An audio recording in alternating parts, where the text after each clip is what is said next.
সামনে একটা আটচালা নির্মাণ করেছেন, একটা বসার জায়গা করেছেন। এই জন্য আমি খুব খুশি হয়েছি। আজকে যে উদ্দেশ্যে আমাদের আশা, আমরা কেন এলাম, কি জন্য এলাম? আমরা চাই সনাতন ধর্মের প্রচার হোক, হিন্দু ধর্মের প্রচার হোক, হিন্দু ধর্মের মানুষগুলো একত্রিত হোক। হিন্দুদের মধ্যে আজকে অনেক বিভেদ। আমি অনেক গ্রামে যাই, অনেক গ্রামে যে শুনি গ্রামের সমাজ আছে, এই সমাজের লোক ওই সমাজের বাড়ি খায় না, এই সমাজের লোক ওই সমাজের বিয়েতে যায় না, এরকম সব ভাগাভাগি চলছে গ্রামে গ্রামে। তো এই সম্প্রদায় ভেদ বা সামাজিক এই যে ভেদাভেদ, এগুলো দয়া করে আর রাখবেন না। যারা আপনারা গ্রামীণ প্রবীণ ব্যক্তি আছেন, তারা মিলেমিশে যে কোনো প্রকারে হোক এই সামাজিকতা, এই ভেদাভেদ, এই জাতিভেদ দূর করে সবাইকে ঐক্যবদ্ধ করার আপনারা চেষ্টা করবেন, এটা আমার অনুরোধ।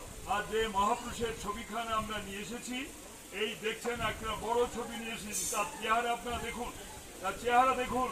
এই বাংলাদেশেই এই মহাপুরুষের জন্ম, কিন্তু বাংলাদেশে মাদারীপুর জেলার অন্তর্গত বাদিতপুরে তার জন্ম।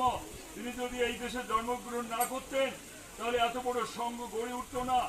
তার এই সংঘ সারা পৃথিবী ব্যাপী, বাংলাদেশে তার এই আশ্রম প্রণব মঠ অন্তত 10টি শাখা রয়েছে বাংলাদেশে, তার মধ্যে নওগাঁতে রয়েছে একটি, আর অন্যান্য মাদারীপুর, ওদিকে বরিশাল, খুলনা, সাতক্ষীরা, ময়মনসিংহ প্রভৃতি জায়গায়, আরও আমাদের ঢাকায় একটা সেন্টার আছে।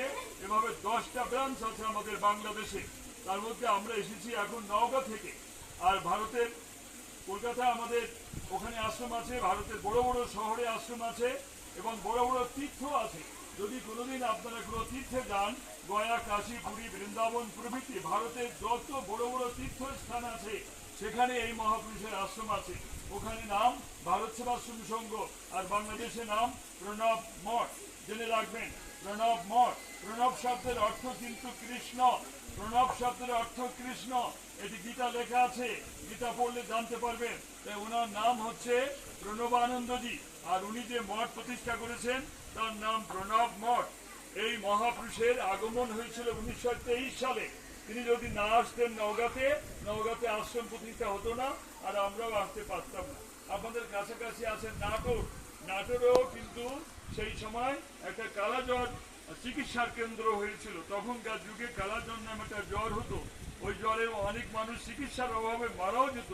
সেই সময় 1923 সালে তিনি নাটোরে কালাজ্বর নিবারণ করার জন্য ডাক্তার নিয়ে এসে চিকিৎসা দিয়েছিলেন, এবং নওগাঁর বুকে এসে তিনি অনেকগুলো রিলিফ সেন্টার খুলেছিলেন, যেমন ধরুন সান্তাহা, দুবলাটি, নওগাঁ, তারপরে ওদিকে বলিহার প্রভৃতি স্থানে তিনি এই সেবা কেন্দ্র করেছিলেন।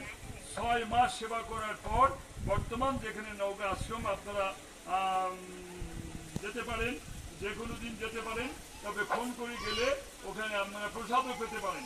যদি ফোন করে যেতে হবে, যদি দুপুরে প্রসাদ নেন, সকালে আপনারা ফোন করবেন যে আমরা বাঁশবেড়িয়া থেকে কয়েকজন লোক যাব আশ্রম দেখতে, দুপুরে আমরা প্রসাদ দেবো। কেননা রান্নার লোকদের তো বলতে হয়। যদি দুপুরে প্রসাদ নেন, আপনারা সকালবেলা ফোন করে জানালে আমরা ওখানে প্রসাদের ব্যবস্থা করবো। 11:30টায় পুজো হয়, মন্দিরে পুজো দর্শন করবেন, দুপুরে প্রসাদ পেয়ে আসতে পারবেন। কেননা আমাদের কাজ হচ্ছে আপনাদের জন্য। আপনারা আছেন বলেই আমরা এই গ্রামে গ্রামে ঘুরছি, যে কোথায় আমাদের ধর্মের লোকজন আছে।